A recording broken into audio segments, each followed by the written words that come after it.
Hello, film fans. Welcome to the Film vs. Film podcast. My name is Martin Harries, your host, and I'm joined by the film encyclopedia man, Boaz Dix. We are a couple of filmmakers on occasion, but mainly can't stop yapping about movies.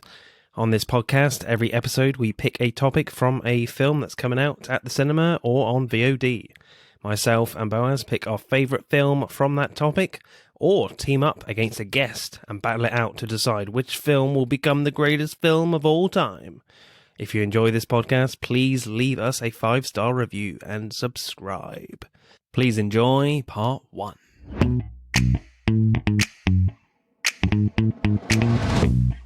Hello, podsters, or podroonies if you prefer. This week we are doing our Mad Scientist versus Mad Scientist episode. But actually, obviously, that was a joke and no one laughed. Yes. Yeah, that was fucking hilarious. I mean, to be honest, I was waiting for you to explain more and then be more of a punchline. But never mind. I thought that was an obvious joke, but nah, I thought you were just being cool. Yeah. Right. Yeah, it was too sophisticated for us. All right. Yes. Okay. Sorry. Guardians of the Galaxy 3, I should say Volume 3 is out on the cinemas, so we'll be talking Threequels this episode, and it's very exciting. We have a guest from, and you've already heard him already, the Take 97 podcast. David, how are you, sir? I'm very well, thank you, Martin. How are you? And Boaz, how are you both doing? You're very good? Yeah, man, we're great. Honestly, I'm very well. That's so good. I'm just very pleased to be here. Thank you so much for having me on and to discuss two very different films, but also very, contrasting films at the same time. Yeah. Very excited. Night and day, really. And of course, I'm joined by our very own mad scientist himself, Boaz Dix. How are you, sir? Great Scott. I'm wonderful. It's heavy. Yes, that's heavy, man. Serious shit. David, tell us about your Yes. podcast and where can we find you? So where you can find me. So I am David Ingram and I am the host of Take 97, a film podcast. I've been going for, it's got 3 years now, since 2020. Wow. So well done. One of the many of us that emerged from the lockdown haze and all the craziness of COVID. But yeah, Take 97 has been going since 2020. So 3 years strong this year. And we are available on all your regular podcasting sites. So you can find us on, Spotify podcasters. I'm actually, I originally started out as an Anchor original podcast, and now they've changed into Spotify podcasters. So that's where you can find me. I'm on Apple Podcasts, Google, you name it, I'm on there somewhere. You find me on your preferred app and you can listen at your own leisure. But yeah, and we've also got Instagram and Twitter socials, which I'll get into more later. But yeah, we're coming up to our 100th episode. I can't even, I'm looking at my notes, I'm just like, wow, I'm nearly at 100 episodes. It's mad to think that 3 years takes you to this stage. But yeah, we're currently on episode, I think the latest episode as of the recording of this is episode 84, which is based on the cult classic Return to Oz. So we're very closely and very quickly approaching the 100th episode of Take 97. So I'm very excited for that. But, guys, this is your show. I'm excited to be on here with you guys.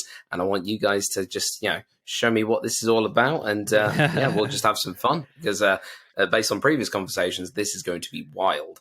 I hope so. Yeah. Strap in, man. Talking about nearly approaching 100 episodes, well, this is actually episode 99. So we're getting there. We've got one to go.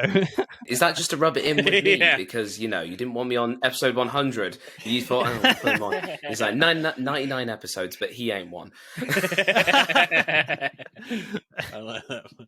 That's good. I like what you did there. But no, you just reminded me. I'm like, oh yeah, we've got 100 next week. Shit. What are we going to do that's special? I don't know. Help. Not feature me, apparently. I don't know, man. Well, if we have a dropout, you can come on again. It's fine. Yeah. Postpone. Oh, joys. We could do a shared 100th. You could postpone yours, and then we postpone ours, and we could have a shared 100 one. That's an idea. Not to put a downer on it, but 100 episodes kind of don't do very well, apparently. So. No. I mean, it does well because we feel well, because, we feel like we've achieved something because we've lasted so long. So, that's our justification. Yes, please listen. You could have given up at any time, and we didn't. We made it through 100. We should get a letter from the king or something. So, Guardians of the Galaxy Volume 3 is out soon. So, what are we excited for this one? Are we trepidatious? What are our thoughts going into this one, people? We were talking about this before we got onto this actual episode. Marvel is just souring so much. Like all of their content nowadays, like up to Endgame, it was great. And now, well, maybe with a few fillers here and there, because, you got to have the odd filler in a franchise. Every franchise has one, or two if you're Marvel. But, I just think it's just not really... Ant-Man. Yeah, one of those. But no, I really just think that the stories aren't there. They're the same plots over and over again with just different visuals. Like, they're getting better visually, I'll say that now. But, Well, it's like some of them I think aren't even... They're kind of okay visually as well. Yeah, that's the other thing. So I think some of them are like... But I think because they're dividing their team under, so much stuff, shows and films... you do get like some spotty CGI that just comes out of nowhere, like in a good film, and then I think it sticks out a lot more because I think they're really overworking their CGI department. I mean, She-Hulk is just one sentence I can use. That's just 2 words just to bring that down. That looks bad, yeah. Or MODOK. Oh, yeah, God. MODOK. Yeah, that was pretty horrible. MODOK, good old MODOK. Yeah. I just think I think you're right. I think they're doing so many that it's like cookie cutter stuff. It's like it's just being made in a factory. Cut and paste. It's like cut and paste. It just feels like it's cut. I mean, I do think though, having said all that, I am excited for Guardians of the Galaxy Volume 3 because, to be honest, it's the one individual franchise then out of the whole of Marvel that I have been invested in. I know this is only the 3rd film. It's not like Captain America that's approaching its 4th one. Iron Man that was in 3 solo movies, and then the Avengers, and those ones. I genuinely think the Guardians of the Galaxy, they have such a unique tone to them, and James Gunn, the origin of bringing these characters to the big screen was really inspiring for me as a science fiction lover, because I do love a bit of science fiction, and science fiction humor, when they're done right, they can do really well. I think he did really well with the first one. Second one, I think, it's not my favorite, but it's got some good moments in there. But the third one, I feel like, it's going to bring it all together. And because we're so invested in a lot of these characters, I just think that it's going to be a much better experience than some of the other, like we say, cookie dough, cut and paste jobs that we've had so far. At least I hope anyway. But I'll hold my breath. I definitely hope because I think you're right. The Guardians and how they're done, they're so quintessentially James Gunn. He does feel like, he's got a specific vision and a way he does things that I really do think, sets him apart. You can tell this is a James Gunn movie. You can tell this is a James Gunn superhero movie. He has that sort of, do you know what I mean? Just stamp. Yeah. And, I think he's very outspoken and he'll get what he wants. So I'm pretty sure this will be more his vision than Marvel. I think for me, I am very, very excited for this one. I would put Guardians of the Galaxy, the first one, in my top 3 of all time favorite Marvel films. I do adore that film. Yeah, it is a good film. The second one was still very good.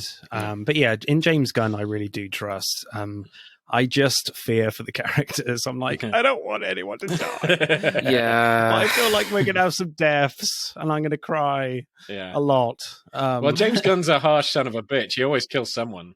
He is. Bastard. So horrible. I mean, to be honest, everyone keeps saying Rocket. Everyone keeps saying Rocket's going to be one of... I think he said there's a rumor that it's going to be 2 people that are going to go, 2 characters that are going to go. Yeah, I've heard that. And the current rumor is that Rocket's going to be definitely one of them.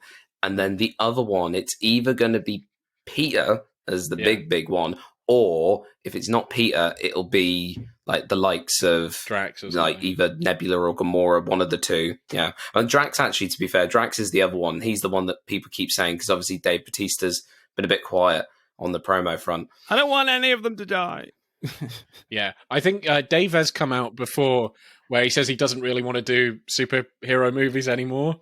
So he said, I think for definite, whether he dies or not, he doesn't want to do this kind of stuff anymore. This isn't his scene. No. It'd be nice if he just left, wouldn't it? Just don't die, Drax. Just go. Yeah, he doesn't have to die. Exactly. Yeah. Just goes on a constant holiday afterwards with Mantis. I think that would be. And he's constantly invisible throughout eternity. With every single, he will go through his existence being unseen by everybody because he's completely invisible, and he'll be asking those philosophical questions. He should go to a space university where he starts oh man, I think that would be amazing. Like he becomes a professor. Why is Thanos?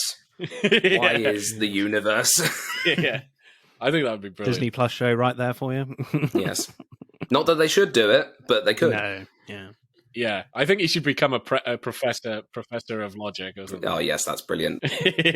My only worry is the fact that I know he wrote this script a long time ago before he became the head person at DC, but he would have been planning a lot of that DC stuff while he was editing this film. So I don't know. I don't know whether that's going to have an effect on the quality. I mean, he's going to be a bit distracted with what's going on with DC because that's a lot of work as well. So. So I don't know. Well, in James Gunn, I trust. So I feel like this film is going to bring Marvel back on track, hopefully. Fingers crossed. Before it goes off again. Right, let's talk threequels then. David, should we talk about your one first? What is your pick for threequels? Absolutely. So my pick for this threequels edition of your podcast, is a film that I do hold very close to my heart. It's a classic in its own right. It's not everyone's go-to film, but being the third movie in what I class as a flawless trilogy to a degree. Yeah, I would 100% agree with you. Yeah, with the odd few little things here and there, I class this trilogy of films as pure, just purity, really, pure cinema blockbuster magic from the 80s. And that is I say 80s. This film was released in 1990, but it was shot back to back in the 1980s with its second and its predecessor. And that is Back to the Future Part 3. I just absolutely adore the original one. The characters, you got Michael J. Fox and Christopher Lloyd as our main heroes. It's one of those films that's quintessentially it sums up blockbuster cinema to a T. It's fun, it's enjoyable, it's actually funny, and it's just got, even though we may moan about the same story being recycled over and over again in Marvel, technically Back to the Future, both 1, 2, and 3, all have the same story. They just have slightly different elements in all of them, especially the third one. The third one is basically the first one, but in Western times. And more focusing on Doc. Doc's got this cursed relationship that he's got to prevent, Yes, exactly. And and the second one's basically the first one, but with echoes. Echoes of the first. So were there any other films in contention for your choice, David? There's quite a few, to be honest. And it's interesting that we've got in touch with each other and you've got me on this episode, to be honest, because me as a person, I actually enjoy the third movie in a franchise the most. I don't know what it is. It's not always the case, but I tend to say my general rule of thumb, or at least for most things, is that I enjoy the third movie the most 9 times out of 10.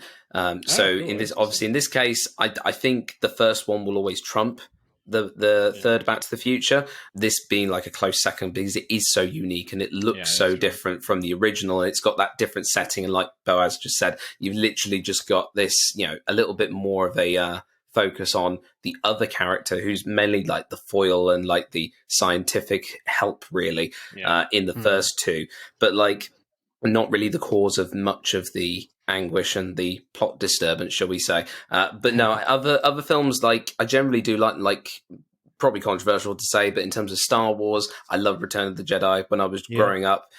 As much as I respect Empire Strikes Back, it's definitely my top one nowadays. Growing up, I would say Return of the Jedi, Ewoks and all, was my favorite Star Wars film. And when it comes to the prequels, again, I enjoyed Revenge of the Sith as a young... I just enjoyed it so much. Oh, man. Yeah. That was by far the best film out of the prequels. It was. I mean, it wasn't bloated like the second one, and it wasn't as strange and jar-jarring as the first one, if you see what I did there. Yeah, that's a great one. Dum-dum. You're here all week. Gee. No, but yeah, so I'd say, Return of the Jedi, The Last Crusade as well, from the Indiana Jones franchise. That's a damn good one. Yeah.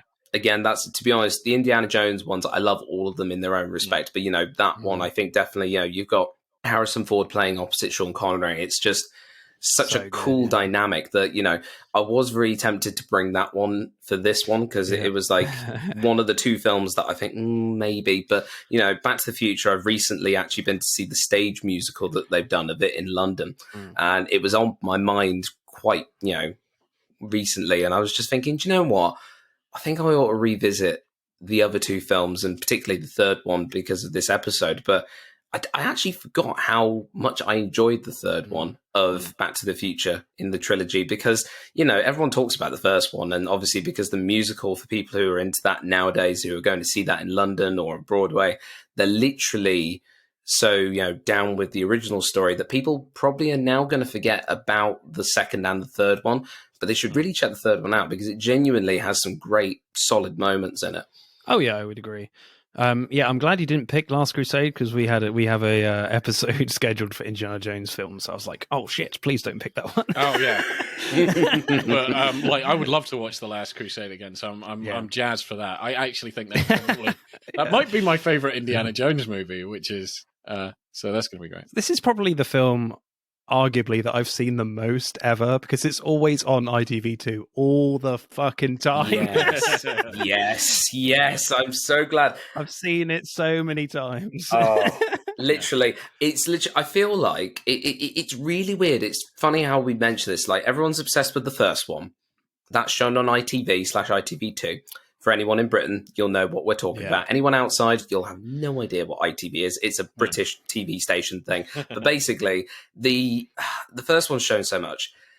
The third one is also shown in equal measure, but no one talks about the second one, like on terrestrial TV. I don't know why. Because I feel like it's the most family friendly one out of all of them. Like, you've got the potential allusions. Maybe, I don't know. I think it's one of the cooler ones. I actually in my ranking, I actually prefer the second one. So I don't know if I'm crazy or whatever, but I prefer the second one because there's a lot going on. A little crazy.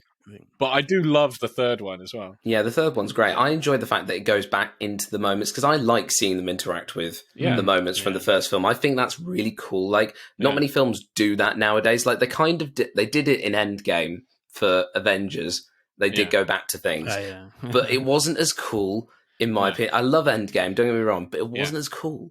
No, it wasn't as cool. I think the main reason in Endgame is because, like, there are stakes, obviously, in Endgame, but there are real stakes. It's like, they can't be seen, otherwise it's the end of the fucking universe, and, Yeah, literally. But no, the third one is so good. The third one is really good, and I just, like you say, Martin, it is shown so much, and for anyone growing up in Britain, like, just anyone with terrestrial TV, you're gonna see it at some point because it's a necessity. I think for me, this is my least favorite one out of the three. I would still say in the order of they came out is my favorite. Like, the first one is still my favorite. This is actually my brother's favorite film of all time, so he'll be quite happy with it. We're talking about this. And then the second one, and then the third. Yeah. I enjoy it. I think it might be because I've seen it a gazillion times. But I enjoy it. No, I genuinely love the film. I think it's great. I think basically, if you want to get the full Back to the Future thing, I think you need to watch all of them. Like, they go into each other. Yeah. And I think none of them are bad, and I really like them. And I think anybody can have a different opinion on what they think is the favorite one. And I don't think you would be like, well, you're crazy. You'd think, oh, okay, like, that makes sense or whatever. I think they cater to different, like, audiences, I think, don't they? Yeah, no, absolutely. If you really like the Western sort of genre and that, like, the third one is great. And, first one, if you like all the stuff in the 50s, and the second one, if you like more of the sort of mind-bending, this future past stuff, paradoxes, alternate 1980s. You know, it gets pretty out there. Trump references and all. Yeah, Trump references and all, yeah. Yeah, it's basically a heist movie, actually, the second one. It really is, isn't it? Yeah. So I do think it's like slightly different genres. It's like a high school 1950s thing in the first one, sort of like a heist movie in the second one, and a Western in the third one. Yeah, I do think the whole trilogy is great, and I think it's, you know, you need to watch the whole thing if you're into it. But. So, David, what happens in Back to the Future Part 3? So, I'm glad you asked. So, for anyone who hasn't seen the film, how dare you? Secondly, no, not judging at all. No, but just to give you a quick, brief overview of what the film is all about. So, for anyone who doesn't already know, is that the film, it stars, as I already said, Michael J. Fox as the titular character, Marty McFly. Everyone knows him. Everyone's favourite life preserver wearing guy. If you get the joke, you get the joke, guys. And then Dr. Emmett Brown, played by Christopher Lloyd, who's our mad scientist in all of this, who actually comes up with the time machine, which is shaped like a DeLorean. And it's, you know, we start off the story in the 1980s, present day for the films in the trilogy, and we go back in time. As we said, we go through two different genres of film in the first two films, interacting with the events of the first in the second one, mind-bending stuff. But the third one is basically the end of the second. It follows on from the second one. So spoiler alert for anyone who hasn't actually seen this, but the third one begins where the second one left off. So you've got Marty in the rain. He's like just seen Doc disappear in the DeLorean, flying in the sky, and is struck by a bolt of lightning. And he's nowhere to be seen, and he thinks his friend is dead. And essentially he gets a bit of interaction from the past, or future, depending on which way you want to look at it. And it is a letter from Doc written back in the 1880s saying that he's alive and well and he's living a happy life in the Old West, which is, we discover at some point during a couple of the films that he'd always wanted to go back to the Old West. I think he mentions it at the end of the film, of the second one. And Marty doesn't want to see his friend go. So he goes back in time with the help of 1955 Doc, again, after that guy just got rid of Marty from the first film. It's very confusing, but if you watch it, you'll understand. And then basically he just continues, you know, he gets back in time, ends up being chased by bears, wildebeest, people on horses, all in the Wild West. Wildebeest? Something close to it anyway. I think the wildebeest is an embellishment. It is an embellishment. Did not see those. But yeah, anyway, so he goes back in time to the Wild West, so 1885. So they're playing with this whole, 30 years or 100 odd years either side of the 1985 timescale. He goes back, he finds Doc. Doc is living a happy life, but he convinces him to go back to the future.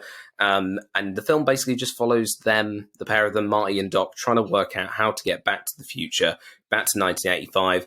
And we see several skits of them interacting with Western culture, so like the Wild West culture, I should say, and including various, I say rip-offs, homages, whichever way you want to look at it, to spaghetti westerns. Riffs. Dave, definitely. And seeing them basically reenact, it's funny actually, because in the second one, I think Biff, the character of Biff, the bully, in the future version of Biff, he's watching a Western film, which is then spoofed and recreated shot for shot in the climax towards the end of the third film. I think that was a fistful of dollars. Yes, it was. Yeah, I was just going to say, I've got my notes right here. Fistful of dollars, that is, specifically. Thank you. But yeah, basically, they do make it back to the future, but essentially there's loads of things going on. Gunfights, the DeLorean being pushed by a train, so many things, which we will go into properly in a minute, but essentially you get Doc in love, like literally that's one of the many dalliances that happens during this film. You get like trying to get back to the future, which is the main point of this, which is the point of all of the films really, and then you get obviously Doc falling in love, and I think that's the thing that really changes the third film up, and I think I'll conclude my summary with that. Marty just wants to get Doc and his best friend back into his own time. And Doc's got to really think about where his heart lies. Does it lie in the Wild West, where he's always wanted to be, with now a woman that he has grown very fond of? Or does he want to continue traveling through time and space? Who knows? So, directing then, I do love the gag when Marty drives the DeLorean into 1885 and Emmett Brown says the Indians in that picture won't be there. Why would they be there for starters? It's a picture. It's 55, by the way. I hate to be an idiot, but oh yeah, 1885. It's the olden times. Yeah, 18. No, I think. No, wait, hang on a minute. Maybe I'm wrong. Is it 1855 that they go? No, it's 1885. 1885. Okay. Yeah. They're in 1955. Yeah. Sorry, I fucked up. Yes. Yeah. But I love it when there is actually Native Americans riding towards them. But I didn't see why Marty drives away from them in the cave into the cave. They were just riding past him. Then the cavalry is coming to prove that point. Yeah.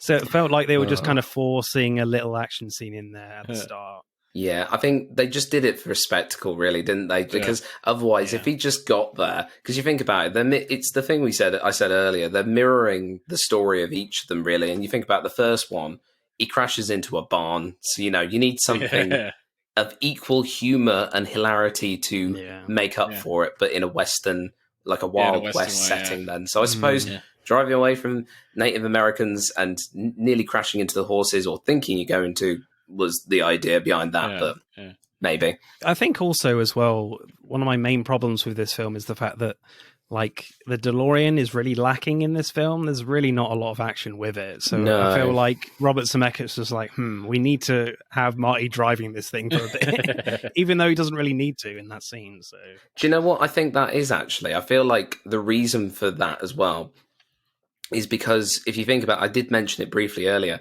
they shot Back to the Future Part 2 and Part 3 like simultaneously back to back, almost almost at the same time. I know they did them back to back shoots, but I'm pretty sure there were bits where they did simultaneous shooting.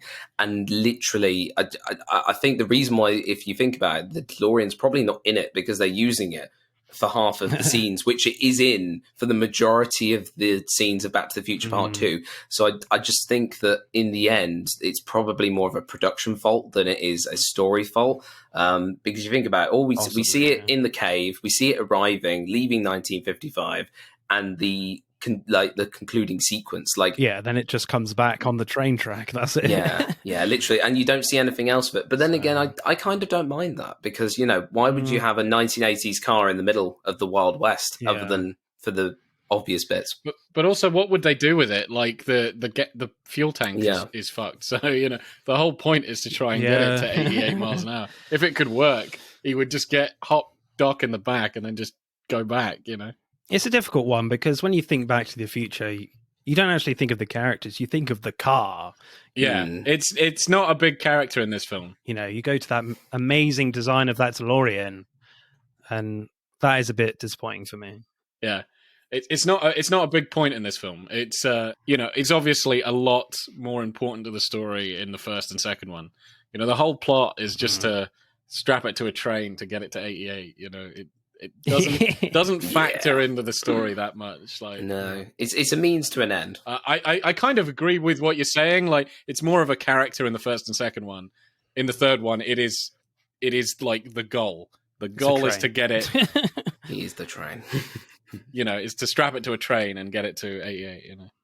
But yeah, I can kind of get that. I really liked the introduction scene to Buford Tannen when Marty calls him Mad Dog and Tom Wilson, who plays him, just stands up straighter and the camera pulls out slightly and everyone just runs away out of sight.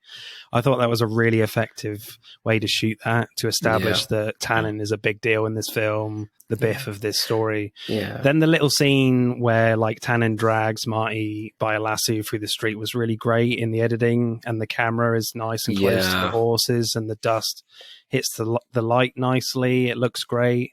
And I feel like the production design was great to immerse yourself into this Western world. Like some modern Westerns just look too clean sometimes. Yeah. This definitely does not. I think the aesthetic in this film is really well done. Absolutely. Yeah.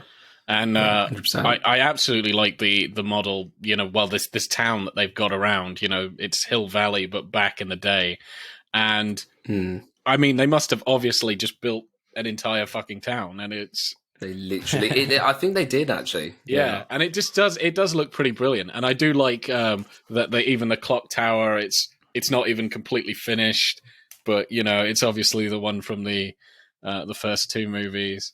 And and I agree, all the costumes, they're great. And so I find that it's very believable when he 1955 Doc dresses him like a cowboy, and you think, that's good enough. But when he goes there and you see, like, no, they're wearing dark colors, they're pretty, muddy and grubby, and they're like, what the fuck? Like, he looks like... No. He looks like a twat before he goes back.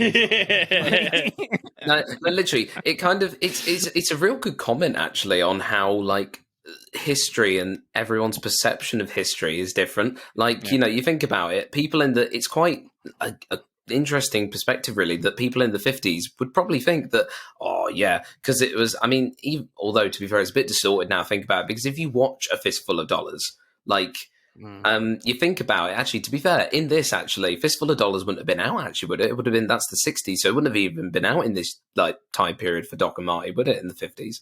So they wouldn't actually have clear, well, they might have had like a couple of like black and white movies, but that's the thing, actually. I think black and white movies would have made out like things to be a lot brighter and like, more vibrant. Yeah, that's probably where Doc's coming from. Yeah, he's just like, oh, you wear the boots, you wear the bright colours, you'll be seen as a good guy in town, you'll be fine. And then he looks like an absolute tosser in the middle of it all. Yeah, he's very much going from this, John Wayne white hat kind of aesthetic from the 50s. Yeah. But we've covered, like, what was it? The Harder They Fall, a Western on this podcast before. And there are moments, I love that film. I really adore that film. Yes, there's some story problems, but but there are times in that where it just feels too clean. I'm like, there's just something about it that doesn't feel right. But in this, like, I think the dirtier, the better with all the dust and stuff. I really like it in here. Yeah, I feel like you're right there. And do you know what I think? You mentioned the sequence where Marty gets pulled he's strung up and gets pulled. Like, really, for a film that's primarily a time travel comedy, like, it's very, up until the moment that obviously Doc comes in, he's so badass and he just goes like, it's like, go away, Tannen, and gets him, and it's quite dark because Marty's being literally hung and he's choking, trying to breathe for every last breath that he's got. And you just don't imagine that to be in. And if you say time travel comedy, you don't expect to get your main hero to be strung up in a noose, to be, nearly killed off in the first 20 minutes. It's just that then Doc comes in and makes it cool again and makes, but I thought even though it was seriously nearly died, I actually thought it was quite funny. The fact that he sounds really hoarse and really like in pain. He's just like, Doc, you're alive, you're good. And I'm just like, like, it's serious. It's a nice Bondy moment because you think about what happened in the second film. They just got back together after what seems like ages, or he thought he died. But I just think it's a heartwarming scene, but then it's just so funny at the same time because it's just like, I can't talk, I can't breathe.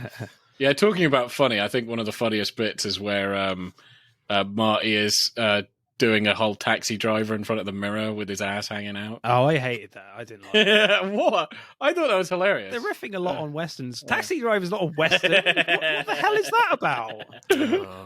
I liked it. And plus, what makes that worse, just before that, you see his arse cheek. I'm like, I don't want to see his fucking arse cheek and then do a Taxi Driver impression. What's all that about? All right, well, that's you, man. That needed to be cut, no, for sure. That's you, I was man. just like, this is... No, what is going on? I love...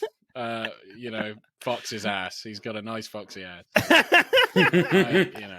Keep it in. I mean, to be honest, it's funny. Like, that's one scene. I personally prefer the bit where Tannen's shooting at his feet and he does the moonwalk. That bit for me, I like that bit.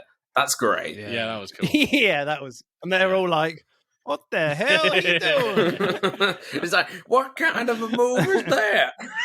It's like he's walking on some surface that isn't Earth. Oh, that's brilliant. No, there's some good gags in this film, honestly. Like, but like, going back to what we were saying about the fact that, Doc's got a love interest in this, like that's a big part of it, really. You take this comedy character who's just a mad genius, he's made a time machine out of a DeLorean, although if you go by the original idea, it could have been a fridge originally or whatever it was that Zemeckis and Gale were thinking up and cooking up in their heads. Yeah, I think it was, I'm sure it was like a fridge or something really ridiculous. It wasn't going to be a car. It was originally going to be something else. I can't remember off the top of my head, but I'm sure it was a fridge. Wow. That sticks in my head. We'll look this up later. And anyone, please tell us. Please message us in the comments. If it was a fridge, give us the thumbs up. But yeah, literally, I just think that, it's such a lovely, lovely sort of change of tone and pace, really, to give him that love story arc, really. And it's not too corny that I want to switch off. I think another aspect of these films that make it iconic and so rewatchable is Alan Silvestri and his music. I just love the music in this. Praise that man. Such a good man. He elevates every action scene to make them feel really epic, and it's no different here. But his work shines through in a small talking scene in this film where Emmett confesses to Clara that he loves her and tells her the truth that he has to go back to the future. For me, their chemistry and acting is strong enough for the emotional weight for that scene to work. But in a fast sci-fi action film, we can't wait for that emotion to really hit us properly. So Alan Silvestri's music gets us to that devastation a little quicker and even preempts it, so we can kind of move on in the story and keep the pace up. I feel like, the music brings that epic feel, but it just also brings the pace in this film as well. I think he does a tremendous job in that scene in particular. I always remember that moment for the music, especially. Yeah, definitely. Do you guys find that? Or no, absolutely, 100%. It's beautiful, beautiful piece. I mean, he just, his music elevates everything. Like I mentioned at the beginning of this that I'd recently, prior to recording this, seen the musical version. It's the fact that his music has not only lived on in the legacy of the film, but it's so good and so much so that it gets used and incorporated as a main big bulk and a big part of the stage adaptation of it. Anytime people think of Back to the Future, you think of like three things, really. Firstly, you think of the DeLorean. Thirdly, you'll think of the characters, just as one thing. But then the second thing you think of immediately after the DeLorean is that iconic theme music of when he goes back in time, when he drives at 88 miles per hour, when he goes off into the sky and he says, "Rose, we don't need Rose," like the end of every film. It's just so it's like it's as if John Williams had like a baby, but like that sophisticated, almost, I don't know how to put it into words, but he's just so because everyone worships John Williams in the world of film music, but Alan Silvestri, really, I mean, no, probably sounds really bad on my part for not really totally being invested in everything he's done, but for me, he will always be the Back to the Future guy. He'll always be the music of Back to the Future. Even so, actually, his music got used in Ready Player One as well. Actually, I think they used a little bit of the theme in that film, I think, if I remember rightly. I think so. He does the Avengers theme as well. Yeah, that's it. You see, I don't know what it is. When people mention things to me, Alan Silvestri, I'll always go, "Oh, that's Back to the Future guy. That's the music, the legacy, But when people say, "Oh, yeah, he did this," I'm just like, "Did he?" I probably read about it. I probably was like, "Oh my God, that's so cool. Yeah, he did such a great job at the time." But as the days go on, the weeks and the months and the years, I'll be guilty of just typecasting them as one thing. But that's not necessarily a bad thing, because to me, I think the legacy of someone like that, it's really good that, you think of one thing, you think of that person, and if they can pop into most people's minds as something truly amazing as the score work in any of the Back to the Future films, I think that's an achievement in itself. So, praise you, Alan. Yeah, it's definitely one of the most iconic pieces of score in film history for me, for sure. Absolutely. Yeah. Boaz, what's your favourite shot or scene, sir? Probably my favourite scene is where he beats the shit out of Tannen at the end. Oh, yeah, that's mine as well. Very good scene. That is just such a good scene. And I just love everything about it. The fake out death. And even when you're talking about music, it's dead silent until it's, the sound of victory, the theme starts playing when he kicks the gun away and you're like, oh my God. And then it goes silent again until he punches him in the plate. And then, the music continues again. And and the way it stops and starts, actually, the music, I think just makes the scene even better. Because there's just such a good rhythm to it. It's the music is just basically coupling with what's going on. You know what I mean? You think he's done. You think he's done kicking his ass. Oh, it stopped. then he carries on. Sound of victory, and then he gets fucked up. I like also where they do that he smashes into the tombstone as well, to the headstone. That was great. The whole scene, the whole scene was great. And then obviously it's got to end with him going headfirst into a pile of shit. Oh yes, as it should be. Back to the Future classic, and yes.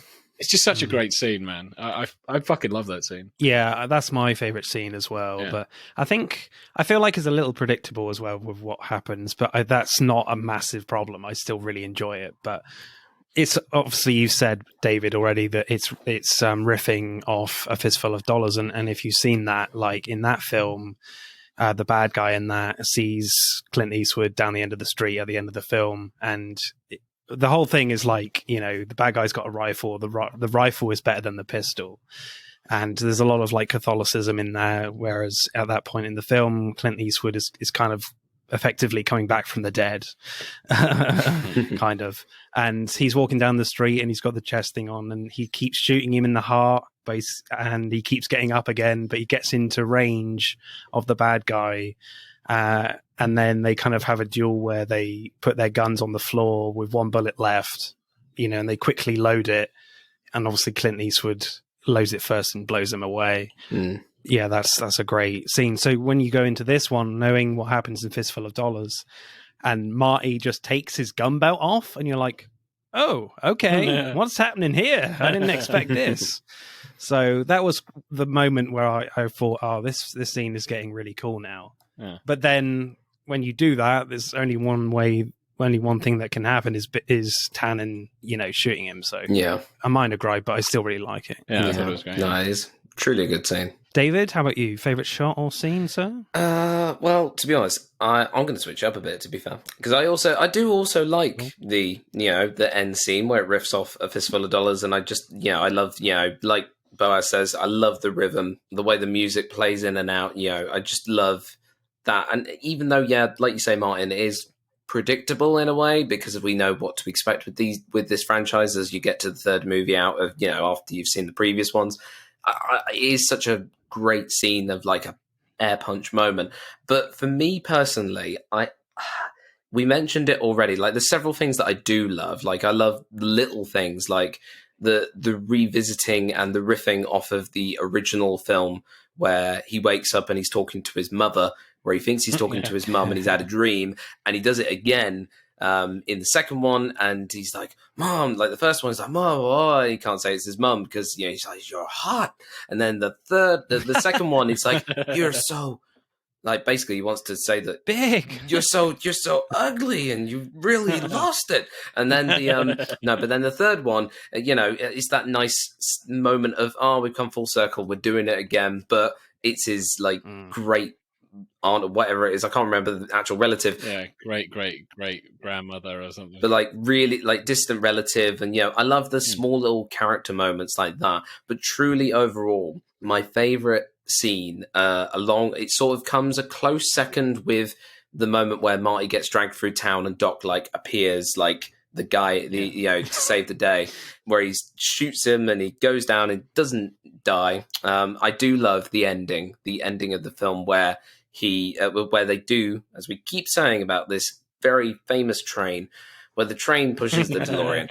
The train really ultimately, it's imbuing so much of that, Wild West culture of, like you've got trains, you've got this DeLorean time machine, and I just love how they make it work. Like it's so put together, and it's just such a interesting thing that you never thought you'd ever see, but then you do, and it's just so crazy at the same time. And also, it's just genuinely such a great tension builder, really, because you think about it, there's a ravine, they could fall off it, and obviously it does.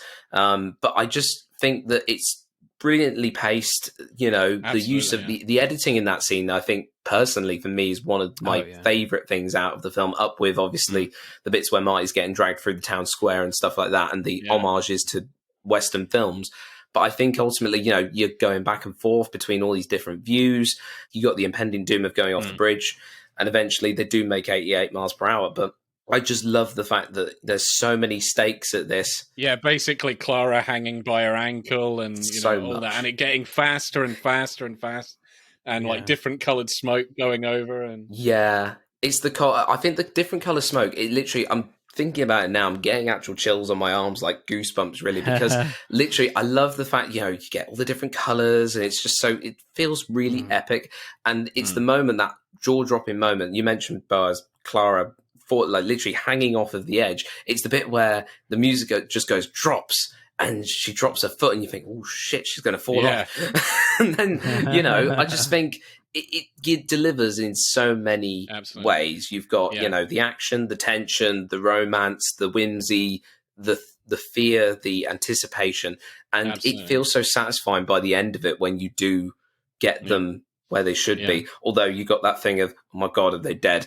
But then obviously that's quickly rectified by the time we get to the actual concluding scene. But, the train scene will always be my number one favorite from a visual perspective, editing, just the whole shebang. Yeah, no, I agree with that. There's so much going on in the train scene. And yeah, absolutely, you're right. There's so much suspense, and you're really at the edge of your seat, and it's a visual spectacle as well.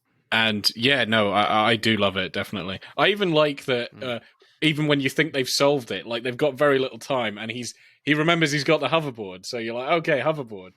And then he tries to give it to him, and then they're like, Marty, and he's about to get his head fucking taken off by like a sign. So he's got to and you're like, oh my God. And then now they don't have enough time. And so it is brilliant how they do that, and again, she's like slipping, and it's just so close. I just love it. I love it when films do that, like really cut it to the wire, where even though you've watched it 10 times, you're like, oh, thank God. It still gets me every time. And I love the fact that they have Easter eggs. Like, you're going back to 1985, first film, the hoverboard, second film, and then you've got the train pushing the DeLorean, third film. Like, it's like, they obviously did it deliberately. Yeah, it's like they've connected a lot of the plot points from the first three. The best bits from each film, and they've put them all together. Directing score, Boaz? What should we go for Back to the Future Part 3?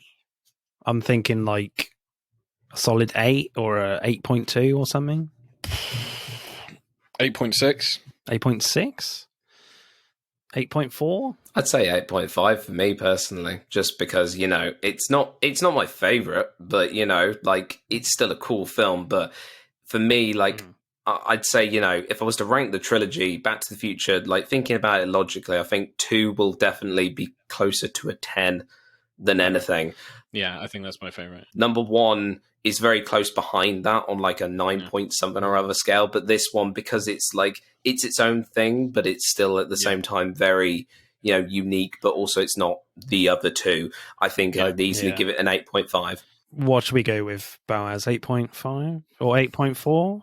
I'm still adamant with an 8.6. Really? That's what I feel like, man. I mean, you can 8.5 then. All right, we can go 8.5. What's your score then, David? What are you going for again? I'll stick with a solid 8.5 because it's not saying it's bad, but it's not worthy of me personally saying it's up in the 9 or 10 at all because, like I say, it's not my favourite. Yeah. Number 2 would overtake this one purely because of my love of science fiction and I do enjoy and dystopia and stuff like that. I enjoy a Western, but Westerns aren't really my thing. But because it's Back to the Future as a Western, I'm enjoying it a bit more. But I'd say a solid 8.5, really, to be honest, from me. So, screenplay then. So this film basically pretty much plays out much like in the same structure as the first film. Marty goes back in time, knocks his head and wakes up in his family's house from his past. Emmett Brown works out a plan to send Marty back to his own time, but the love story element with his parents is integral that Marty exists in the future. But that's where this film differs. The love story is with Emmett Brown falling in love with Clara Clayton, but it's not integral for Marty and Emmett Brown to getting home. But in fact, it's getting in the way of their plan getting home this time.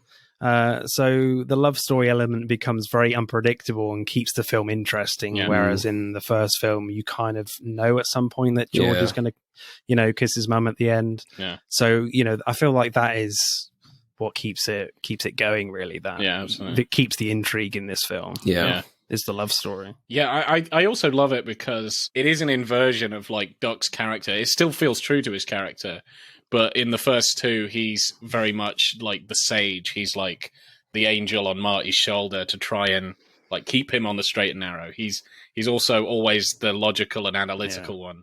Then I like in this one where even before he meets Clara, it's like, the idea I can fall in love first sight, that's nonsense. I'll just not meet her. And he's still talking about, we got to get back to the future, blah, blah, blah, blah. But yeah, and when he sees her, and they do have nice chemistry where it's like, suddenly now he's more the impulsive one and he's the, puppy dog. And Marty's got to try and make him see sense that, no, you've got to think scientifically, Doc, like this might fuck up everything, who knows? And I kind of like that inversion. I think, and that's one way to do it because, you can't just have them the same. It does feel like they're sort of, do you know what I mean, growing in this film with this sort of added relationship and stuff. I feel like it plays on the joke from the first film where Doc is like, the one mystery in the universe that I can't work out. Women. Yeah, I think that's basically that. That was so good. And there's like, he's finally worked it out, guys. It's taken several hundred of years of like time travel. He's gone forwards, he's gone backwards, he's gone forwards, backwards, and everywhere in between. All to do with his little Padawan, and now he's finally understanding women. Yeah, I think that's brilliant. He's conquered everything now. He knows everything. Now. He's unstoppable. Especially with that train at the end. Yeah. That thing is like it's like from Colossal. Transformers or something. Yeah, it's huge. Literally Transformers. But yeah, no, I do take over a fucking world. What you said, Boaz, there with the whole like the love story, like because really, you had two obstacles in the first film where you'd like he's being able to have the means like the 1.21 gigawatts generated to get back to the future. That's obstacle one. Obviously, him interfering with his own parents' timeline, that's obstacle number two, which means he won't exist at all. And then obviously the second film, there's multiple. It's just Biff. Biff is the obstacle. Biff is that. And Marty's like... He's everywhere. He's Biff everywhere. But then this one, it's nice to scale it back a little bit. And I do agree, the chemistry between the two of them is just so lovely. And I think it's the scene where they go to the dance, like the little town dance thing. I think that really, it's a nice moment where, and equally it's, I talk about how the train sequence is so well shot and like so well put together. This one is the opposite of like intense editing or anything like that. It's just really simple and really simplified for a romantic element. And I just think that you're able to take a step back and be like, you know what, this crazy guy, he's a little bit out there. He's made a time machine out of probably what was known as like not the best car in the 80s, but he's made a time machine. He's achieved a lot. I think he deserves, he deserves a woman by the end of this, doesn't he? Surely. He deserves some love. Yeah. I think like the goal of this film is laid out pretty early on, but then the subplot of this gunfight between Tannen and Marty starts developing, and there's a moment when Emmett questions why Marty is wearing the gun on his hip, and Marty's like, I need to be ready for Tannen. Remember when he called me yellow? And Emmett's like, you can't keep losing your judgment every time. That's what caused your accident in the future. And you're like, oh shit. Even if they get back to the future, Marty still has a big problem to deal with. And it's just a big bombshell shaking up the predictability of this film right in the middle of the story. That's almost forgotten about until you get to the end with Needles. But in the first film, that's a key part of the story that Marty has to tell Emmett about his future because he's going to get shot by the Libyans. But with this, you have the one scene that's between Marty and Emmett, but that emotional thing about taking on bullies or not because, they call Marty names comes more from Seamus in this film. But I wish it came from Emmett more, but I guess you can't keep repeating yourself in this film. So I feel like that is one of the strongest elements of the first film, is just that Marty needs to talk to Emmett about his future, that he's going to get shot. And it's one of the great like feel-good moments when Doc pulls his suit open and he's got a bulletproof vest. And like with this one, it just, they're doing the same thing, but it just feels very lacking in that sense. Yeah. For me, I know that you don't want to repeat yourself, but it's just like it just doesn't feel emotional. Is it just that realization that changes his character doesn't come from Doc, and you're like, oh, it should have come from Doc? Yeah, I would prefer it to come from Doc, not Seamus. Yeah, sure. I mean, Seamus is a bit of an annoying character anyway for me. I mean, the Tash is awful, but that is bad.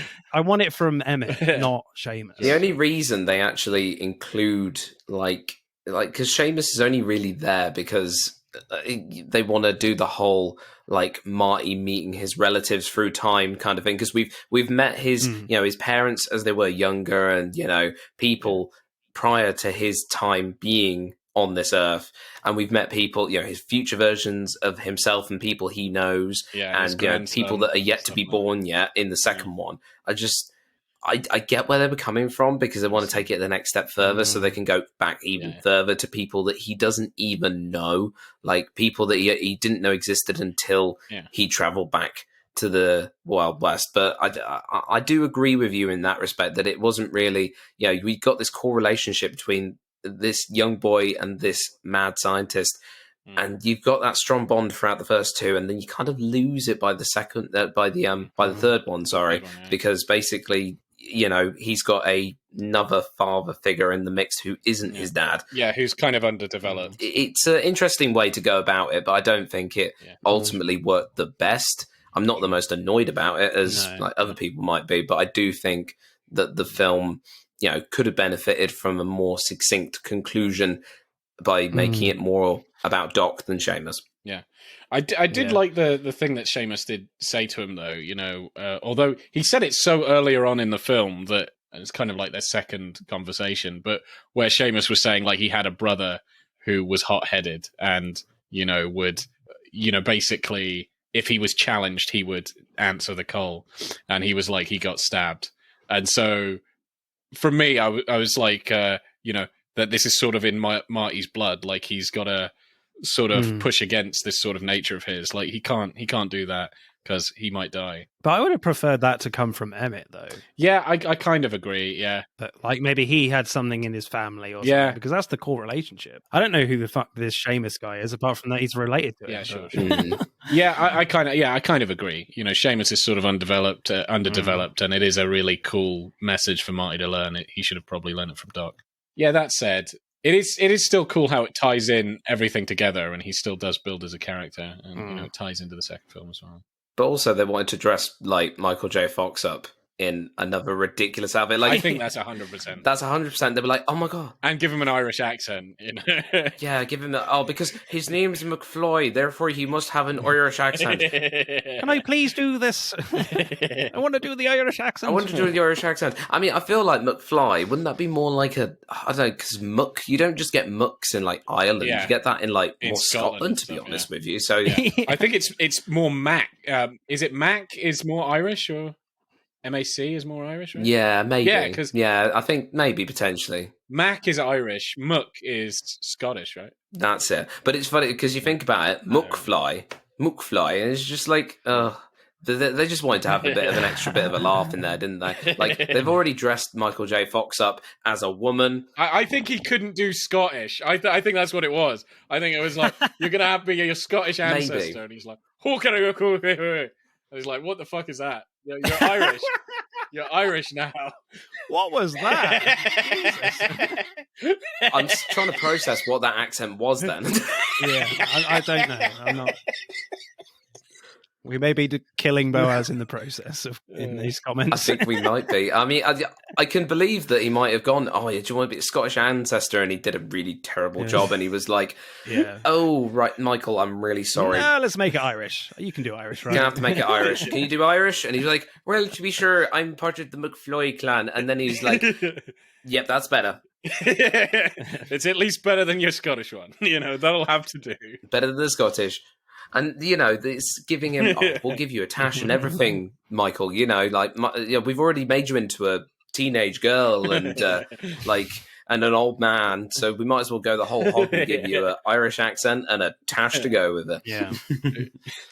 I think the film does have a definitive end when they destroy the DeLorean. Yeah. The car is what makes these films, It is is. what we've said, That's the iconic image of the trilogy, which is what makes these films. Yeah. And what makes this film a little bit disappointing, as I've said, that you don't get much DeLorean. But when it gets destroyed, it is quite a bittersweet moment. It's what Doc wanted, but you can see it on Michael J. Fox's face that he loved that car and the great adventures he had with Doc, and it kind of connected them in a way. So when you get that ugly fucking steampunk train time machine coming in, it goes completely against what Doc Brown had been saying. Traveling through time has only caused trouble. He frequently changes his mind. But I get it when you want to finish the film on a high, but you could have had a message or a photo from his family that Marty could find later on. So the end could still feel like an end. Yeah. Also, the franchise ends because no one wants to see that train again. I don't mind the train, actually. Really? It looks really bad. The CGI isn't the best, let's be honest here. It's not the best. I'm not criticizing the CGI. The design is just dreadful. Yeah. No, I think it's fine. I mean, it looks like a cross between Chitty Chitty Bang Bang and the steampunk car from last week from Army of Darkness. I thought it was kind of cool. I didn't mind it. Yeah, I didn't mind it. There's loads of bells and whistles on it. See, the bit that gets it for me is, we know that Doc... It's no DeLorean, but, There's no DeLorean, no. But we know that Doc loves Jules Verne. That's the bit that gets me, though. The bit at the end where he goes, "Look, here are my children, Jules and Verne." I just want to point out, I'm not saying... the one thing I want to point out about this, and it's biting me for ages, is that how old is Doc meant to be and how old is Clara meant to be?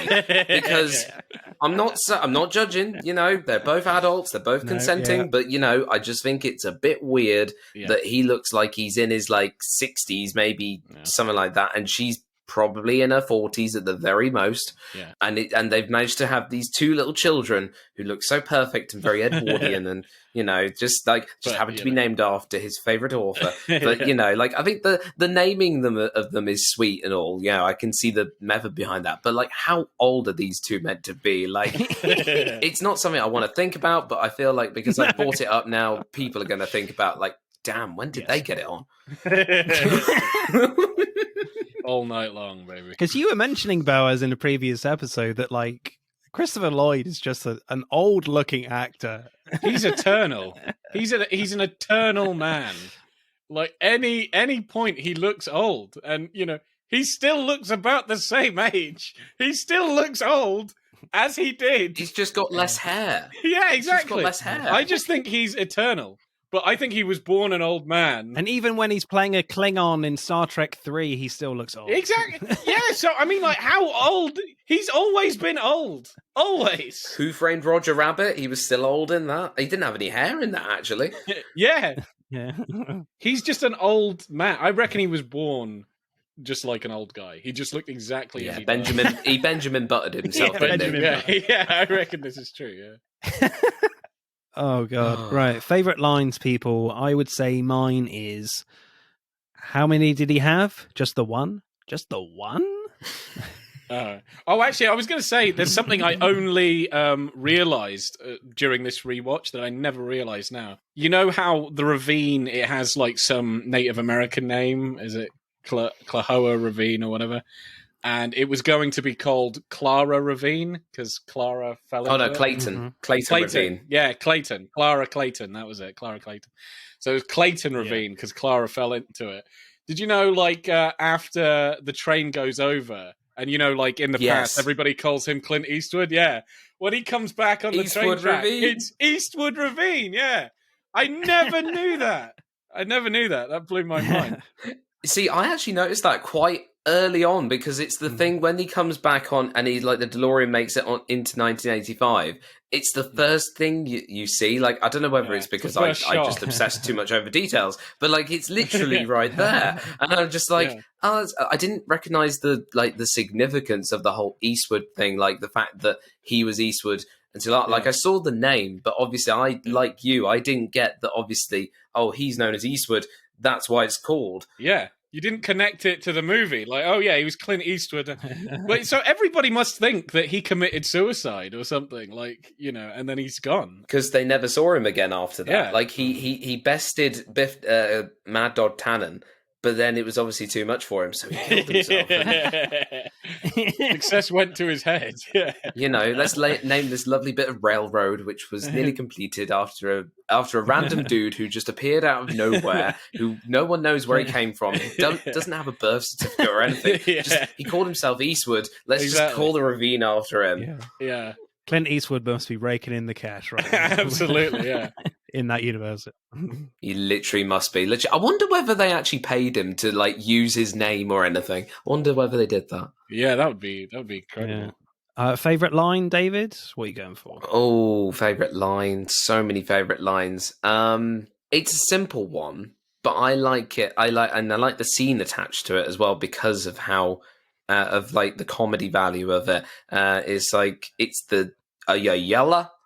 The chicken, but the yellow scene, just because it's a little thing that it's more prevalent in the second film. The whole "What are you, McFly? You chicken?" And then literally, yeah, chicken, and then literally, I love the fact, it's one of those many repeated things that this franchise does, but I do like the way that it's done. Like it's altered slightly for the Western syntax. And way that they do it and everything, it's not the most inspiring line by any means because there's many of those. For instance, the whole monologue and the whole scene between Marty and Doc when they're trying to work out, they've got the car parked up the night before the DeLorean hopefully goes back to the future, where they're sat around the campfire kind of thing. I love that scene. I can't really pick a single line of dialogue that I love, but I love the way he just talks about, I think it's when he's with Clara, actually, now I think about it. So he's with Clara and he's talking about his love for Jules Verne. And I love that lovely bonding moment between them. And it's just, I can't pick a single line to really say that's my favorite line. Comedy value though, the whole yella, that's just sticks in my head every single time. But then second place would go to the very sweet, very whimsical monologue and discussion between Clara and Doc Brown. I do enjoy all of the Jules Verne references where you've got Journey to the Center of the Earth and 20,000 Leagues Under the Sea. I do enjoy that. I thought the bit that was funny is when they're discussing Jules Verne. He was 20,000 Leagues Under the Sea. I used to read that as a boy, and she's like, "What the hell are you talking about? That was only 10 years ago." Yeah. I like that. Well, that proves your theory, though, Boaz, that he was always old. He's always old. He was a boy, and he was old. He was always old. Just old man, all the time, Yeah, I bet he was telling his mother quantum physics or whatever else. But anyway, I think there's a bunch of things. I really do like Mad Dog Tannen. I think he's quite funny. I like how he's a mixture of threatening and evil, but he is still a Tannen, and he's a fucking moron. And I like how he gets corrected as well. So I like stuff like, "I'll shoot you down like a duck," and it's it's dog, it's dog Buford. Buford is a dog. It's I know what a dog is, and I know what a duck is. Yeah. I think one of my favorite bits is, where he throws the frisbee at Tannen at his hand, and and then his gun hits, the bullet hits Doc's hat, but then Marty comes in and he's like, "Lighten up, you jerk!" And I love how they just look at each other like. What the fuck does that mean? Yeah. Sure, I'd actually forgotten about that bit, the bit with the hat, and I like. Do you know what? Oh god, that's. I think I might have to change my mind. Actually, yeah, I like that bit. I'll stick with what I said already. But no, that is truly, honestly, such a. Oh, it's so bloody good. Is that your favourite line then, Boaz? Do you reckon? That's probably my favourite line. I also like that line where they kind of switch expressions, him and Doc. Oh, yeah. He's learned that he might die, and he's like, "Great Scott," and then Doc's like, "Yeah, I know, this is heavy." Yes. That's great, yeah. That's a great, cool moment. It truly shows that it's come full circle. Exactly, yeah. Screenplay score, Boaz? Oh, 7.8 or an 8? Jesus Christ, 7.8. What the fuck? 8.2. 8.2. Yeah, 8.2.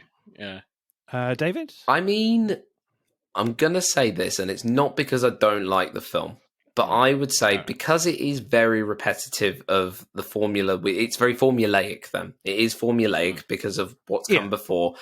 I would say screenplay-wise, I'd say a solid, I'd say maybe 6.8.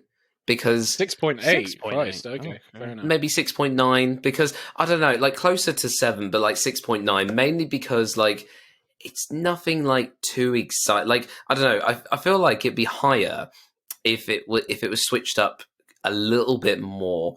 Because don't get me wrong, I love the moments, like I love the train, I love the gags, I love it all, but I just think because it's the third one, like we've seen some of these gags for the third time, and it's just like, oh, we could have done something different. But you know, I'm being pessimistic on one hand because I do love it, really. Do you think they could have gone bigger? Or I think some aspects they could have gone bigger, and others they could have brought it down a little bit, just a little bit. I mean, mostly bigger. I think I would say the bits that I'd want them to change up, I'd say make it bigger, make the maybe not the opening where he wakes up with his great grandmother or whatever it is. Maybe change that to like maybe waking up in the clutches of Mad Dog Tannen or something really unexpected. You know, like something that'd be really, you know, just put him in the in the line of danger from the get go. Sure. You know, he's already tried to be chased away by, you know, he's nearly crashed into a load of Native Americans. He's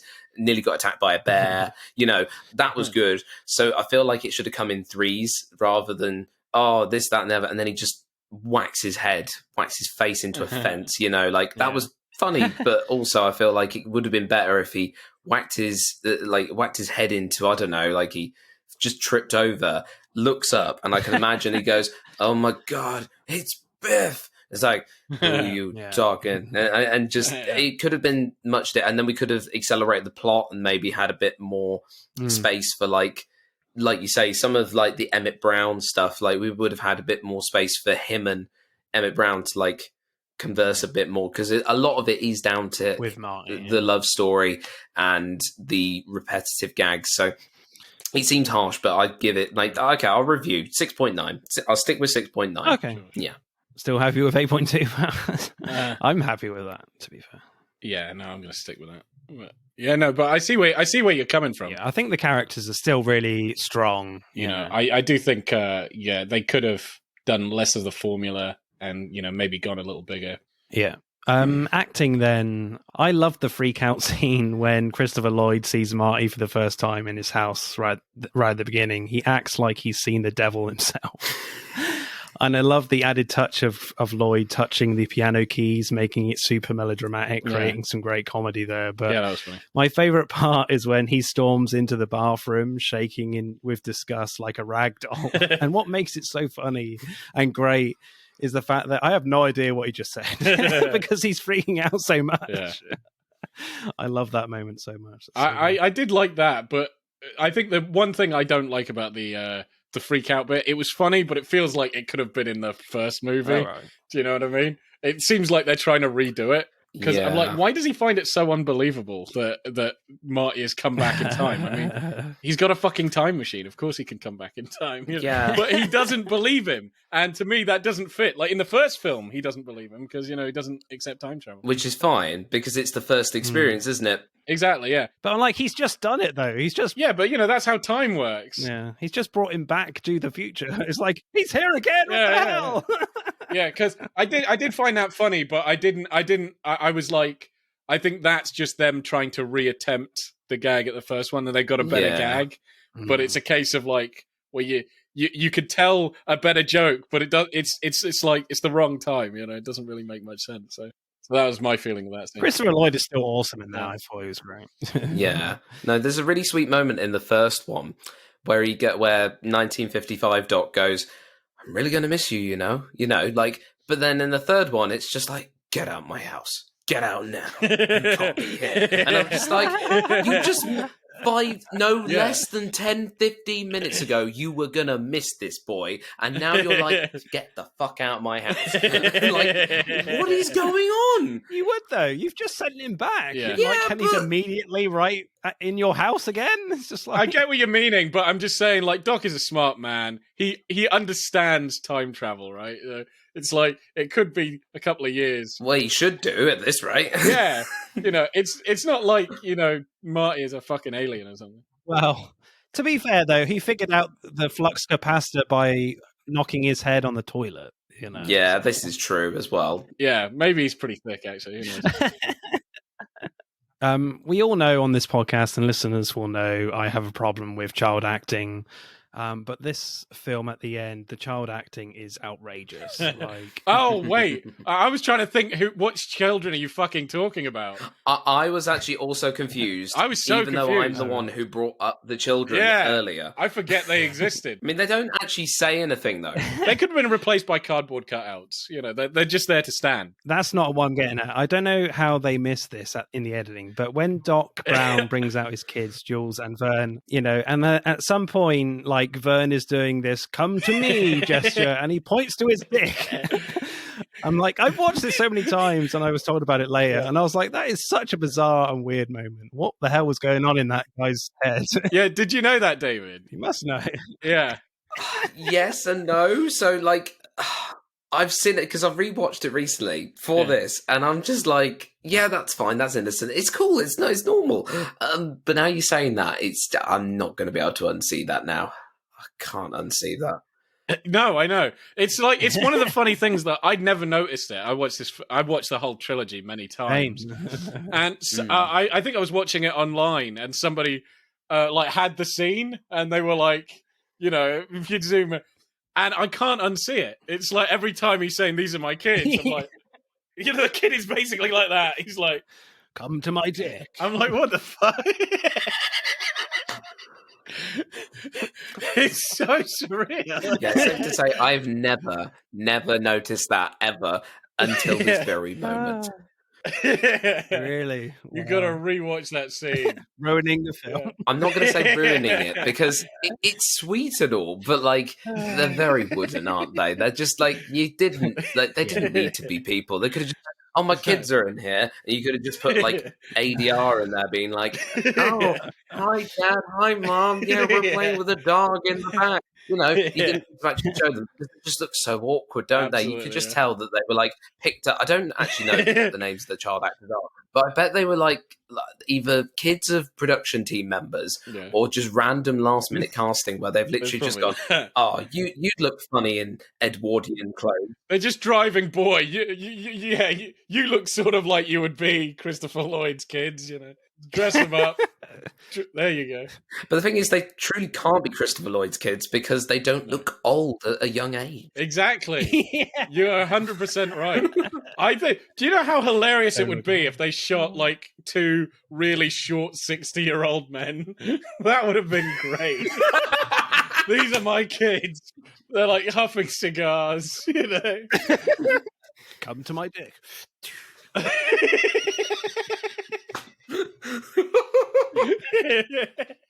Hello, mother. Hello, father. That would have been brilliant. I should have done that. Oh God, you're killing me. Oh, you're killing me. Oh man, that would have been great. Boaz, favorite performance for you? Definitely the penis kid. Hands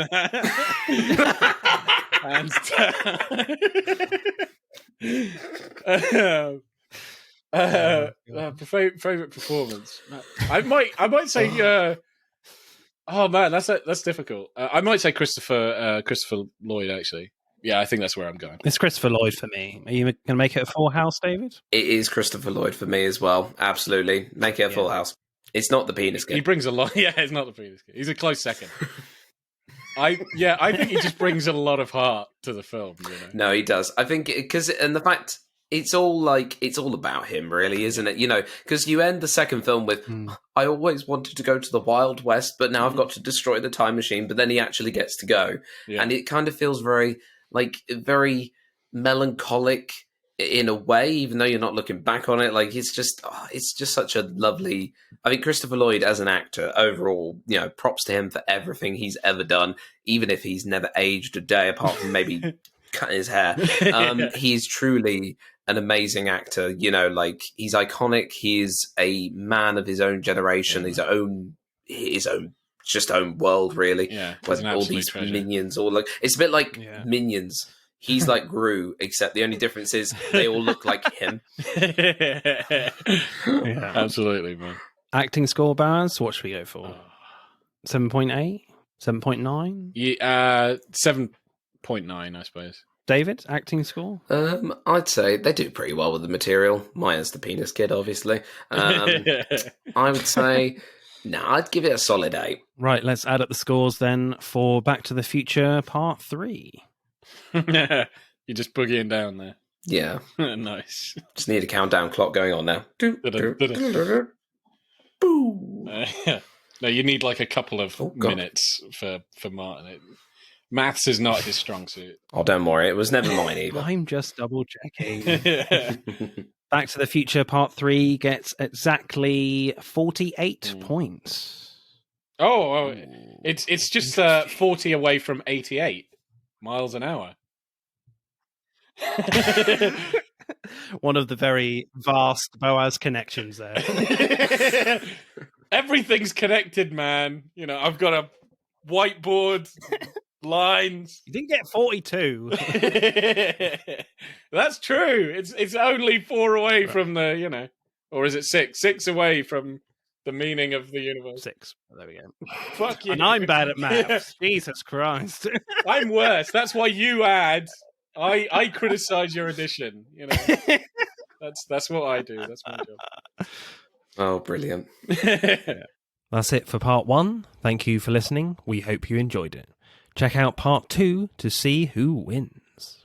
But don't stop there. Get involved and tell us what your favourite films are relating to the episodes. Send us a DM or comment on Instagram and TikTok at Film vs. Film Podcast, for Twitter at FVF_podcast. If you do, we'll give you a shout out on the next episode. If you're feeling really generous, you can buy us a one-off coffee at our Buy Me a Coffee account. Remember, please leave us a 5-star review and subscribe. Pod signing off.